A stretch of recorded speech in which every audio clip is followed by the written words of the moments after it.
वैशिष्ट्यपूर्ण छोटेखानी किल्ला म्हणजेच किल्ले तिकोना. जय श्रीराम मित्रांनो. तर आज आपण एका नवीन गडाची माहिती घेणार आहे आणि हा गड त्रिकोणी आकाराचा आहे, त्यामुळे याला तिकोना असं नाव देण्यात आलेलं आहे. हा किल्ला इतिहासाची साक्ष देतोय. तर आपण वरती गड किल्ल्यावरती गेल्यावरती किल्ल्याची संपूर्ण सविस्तर माहिती, त्यानंतर त्याचा इतिहास जाणून घेऊ. आज जरा पावसाची रीक थोडी जास्त आहे, त्यामुळं बऱ्यापैकी आपल्याला व्यवस्थित काही दृश्य दाखवता येणार नाहीत आणि जेवढे दाखवता येतील तेवढे आपण दाखवून घेऊ. चला तर वरती गडावर जाऊ.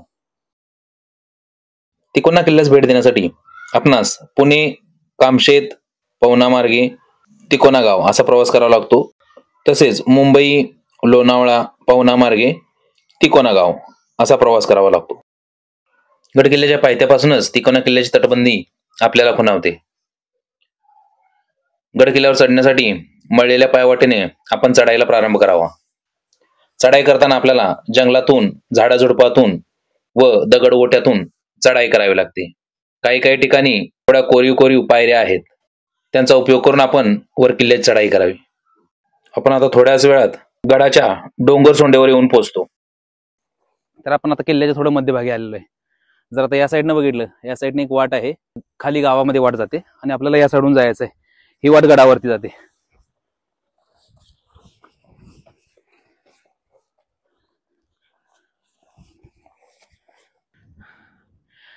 गडाच्या जवळपास मध्यभागी आल्यानंतर आता ही जी जागा आहे, तर ही पहिली जागा होती. ही गड किल्ल्यावर कोणी आले तर त्याची तपासणी जागा वर युद्धाचा संकेत मिळाले किंवा युद्धाचा सुरुवात केली तर युद्धाचा प्रत्याला करण्यासाठी हे पहिलं ठिकाण आहे. आता आपण गडाच्या पहिल्या भुयारी दरवाजाजवळ आलेलो आहे. साईडला एक पाण्याचा टाका आहे.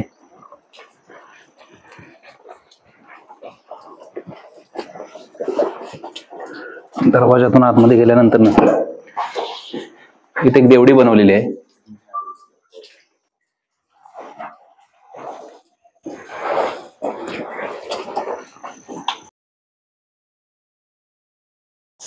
भुयारी प्रवेशद्वारापासून थोडं पायऱ्यांनी पुढे आल्यानंतर आपल्याला वेताळ प्रवेशद्वार दिसून येते. हे वेताळ प्रवेशद्वार, त्याचे फक्त दोन्ही बुरुजच फक्त शिल्लक आहेत. या दरवाजातून आत आले की आपण माचीवर प्रवेश करतो.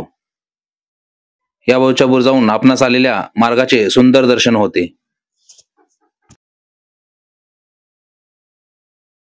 तेथून थोडे पुढे आल्यानंतर आपल्याला भग्नावस्थेत काही वाडा पडलेल्या त्याचे अवशेष दिसून येतात.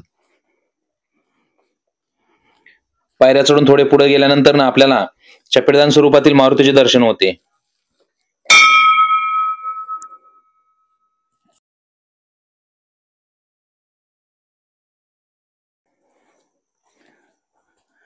जवळपास अर्धा तास झाला मी आता ट्रॅकिंग करतोय.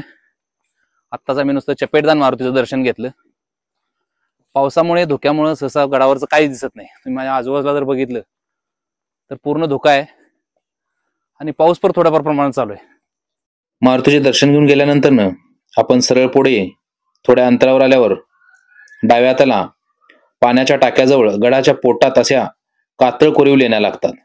या लेण्या अत्यंत सुंदर असून त्या लेणीमध्ये देवीची तांदळा स्वरूपातील मूर्ती कोरलेली आहे. तसेच छतावर काही नक्षीकामही आहे. ह्या लेण्या पाहून व त्याच्यासमोर असणारे पाण्याचे टाके खाऊन क्षणभर इथं विश्रांती घ्यावी. पुढे आपण चुन्याच्या घाण्याजवळ येऊन पोहोचतो. तेथून आपल्याला बालेकिल्ल्याकडे जाण्याचा मार्ग आहे.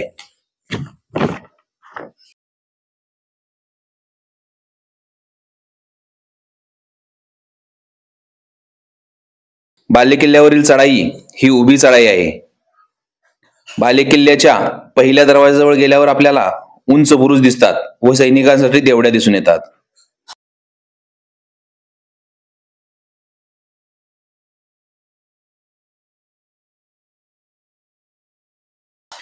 तेथून पुढील चढाई पण उभी आहे, जवळपास 70 ते 80 डिग्री मध्ये.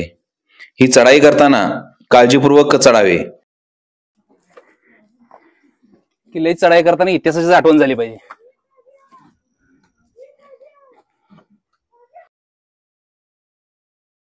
वरती आल्यावर आपल्याला बालेकिल्ल्याचा दुसरा दरवाजा दिसून येतो.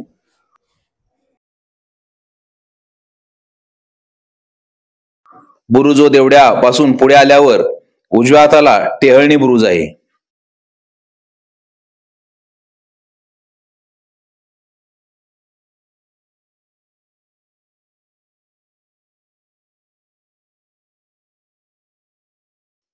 व मोठमोठे पाण्याचे 2 टाके आहेत. त्या ठिकाणी अगदी निमुळता भाग आहे, त्यामुळे दोरीच्या सहाय्याने सावकाश जावे. गडाच्या डाव्या बाजूने तटबंदीकडून गडमाथ्यावर जावे. जाण्यासाठी परत थोडीफार उभी चढण आहे. पायऱ्यांचा मार्ग आहे. वरती माथ्यावर गेल्यावर आपल्याला पाण्याच्या टाकेवर उभे असलेले वित्तंडेश्वर महादेवाचे अप्रतिम मंदिर पाहायला मिळते. आपण आता दर्शन घेऊन पुढे जाऊ.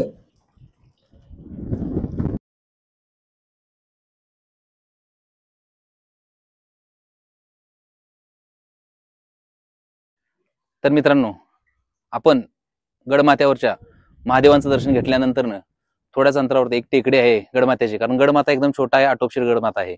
तर त्या टेकडीवरून बुरुज व पाण्याचे टाके दिसते. तसेच आकाशाला विळखा घालणारा तुंग किल्ल्याचा टोक दिसतो. पण आता हे वातावरणामुळे आपल्याला ते दाखवता येत नाही. हा गड किल्ला 1500 शतकामधला असून हा निजामशाहीकडे होता. निजामशाही नंतर याच्यावरती आदिलशाहीचं राज्य होते. आदिलशाही नंतर छत्रपती शिवाजी महाराजांनी हा गड किल्ला स्वराज्यामध्ये सामील करून घेतला. 1665 मध्ये पुरंदरच्या तहामध्ये छत्रपती शिवाजी महाराजांना हा गड किल्ला गमवावा लागला. पण परत 1670 ते 1671 मध्ये छत्रपती शिवाजी महाराजांनी हा गड किल्ला पुन्हा काबीज करून घेतला व स्वराज्यामध्ये सामील केला. आपण आता गड किल्ल्याच्या माथ्यावर आलेलो आहे. माथ्यावर आल्यानंतर तुम्हाला पडकी तटबंदी दिसेल. हा गड किल्ल्याचा माथा आहे. आता आपला किल्ला पूर्ण फिरून झालेला आहे. ह्या ऐतिहासिक वास्तूला नक्की भेट द्या. हा गड किल्ला चढाईसाठी एकदम उत्तम आहे. एकदम चांगला अनुभव येईल तुम्हाला चढाईसाठी. जवळपास 15व्या शतकात बांधलेला हा किल्ला एक ऐतिहासिक साक्ष सांगतो. अशाच नवनवीन ऐतिहासिक गोष्टी, नवनवीन गड किल्ल्यांची माहिती जाणून घेण्यासाठी चॅनेलला नक्की सबस्क्राईब करा. भेटू परत पुढील एका नवीन गड किल्ल्यासाठी एका नवीन कहाणीशी. जय भवानी, जय शिवराय.